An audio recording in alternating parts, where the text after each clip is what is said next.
안녕하세요. 식품영양관계법규의 이은석입니다. 자, 이번 시간에 우리 지난 시간에 이어서 식품위생법 나머지 부분들 같이 보면서 또 정리를 해보도록 하겠습니다. 자, 식품위생법.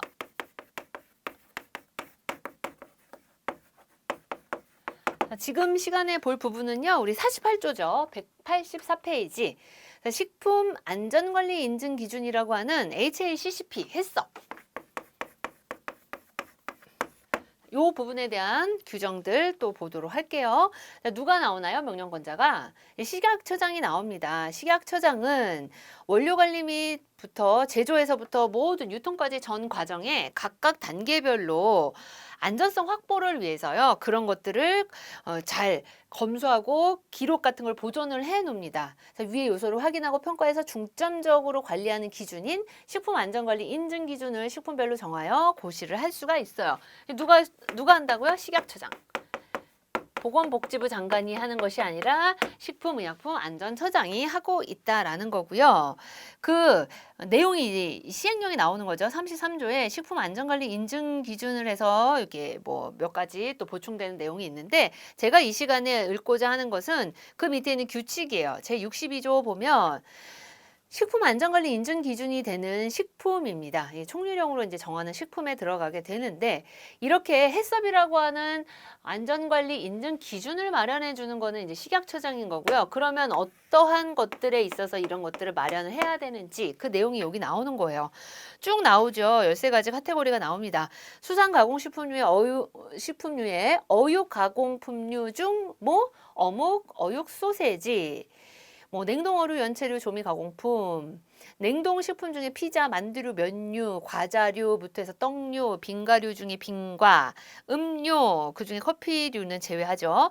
레토르트 식품, 절임류, 조림류, 뭐 김치, 초콜릿, 특수 용도 식품, 그다음에 10번째 나와 있는 면류에 대한 것들, 즉석 섭취 식품, 그다음에 순대 이런 게 나오고요. 자, 마지막 항목에 보면 이렇게 식품 제조하고 가공하는 영업소 중에서 총 매출액이 100억 원 이상인 영업소에서 제조 가공하는 식품 총 매출액이 100억 원이라면 어느 정도 규모가 있는 거고요. 여기서 이런 식품 안전 관리가 잘 안 된다면 이게 파급 효과가 엄청나겠죠. 그러니까 이런 경우에는 식품 안전 관리 인증 기준이 되는 대상은 식품이 됩니다. 규칙 제64조 보세요. 맨 아래쪽. 식품안전관리 인증기준 적용업소의 영업자 및 종업원에 대한 교육, 훈련이 나오는데 교육 훈련을 받아야 된다라는 내용으로 여러분들이 정리를 해볼 수가 있어요. 다음 페이지 보시면 그래서 이렇게 식품안전관리 인증 기준 적용업소의 영업자 및 종업원의 교육 훈련의 종류에 대해서 나옵니다. 첫 번째, 신규 교육 훈련이 나와요. 영업자, 종업원에 대해서. 영업자의 경우는 몇 시간? 그 사망에 나와 있어요. 2시간 이내, 종업원의 경우는 16시간 이내에 교육을 받고요. 두 번째, 이런 교육을 받아야 하는 훈련의 종류, 종업원에 대해서 매년 1회 이상 실시하는 정기교육이 있습니다. 그 정기교육 훈련 시간은 몇 시간? 사망에 나오죠. 4시간 이내. 여러분들이 지금 186페이지에 나와 있는 1항과 사망의 내용들은 같이 요것들이 받아야 되는 훈련이고 몇 시간인지 같이 연결을 지면서 기억을 해주시면 되겠죠.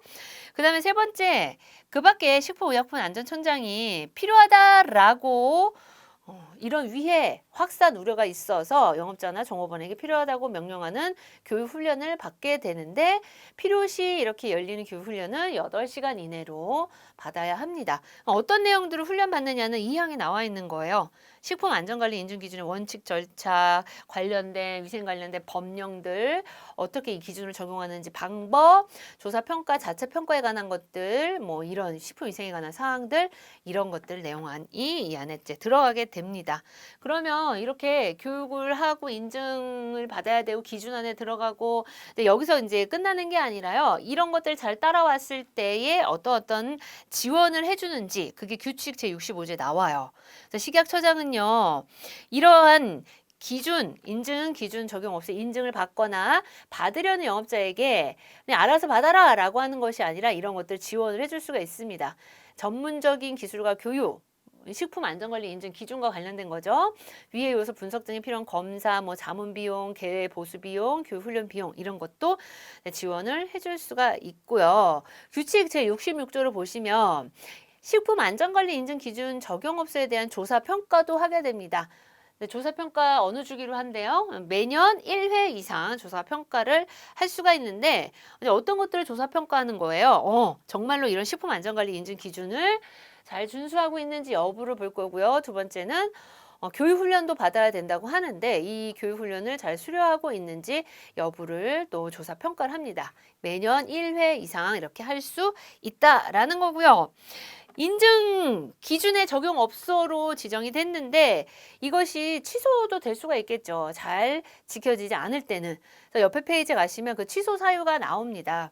인증 기준, 식품안전관리 인증 기준 적용 업소의 영업자가 인증받은 식품을 다른 업소에 위탁해서 제조 가공한 경우 본인이 막 해야 되는데 인증을 받아놓고 그냥 그 인증받지 않은 다른 데다 위탁해서 하게 되는 경우는 이러면 인증 취소가 된다라는 거고요. 두 번째, 인증받은 사항 중에서 식품의 위해를 방지하거나 혹은 제거해서 안전성을 확보할 수 있는 단계 또는 뭐 공정을 변경하거나 아니면 영업장 소재지 변경 시 변경 신청을 해야 되는데 이렇게 신청을 제대로 하지 않았다. 이런 경우에는 취소도 될 수가 있다.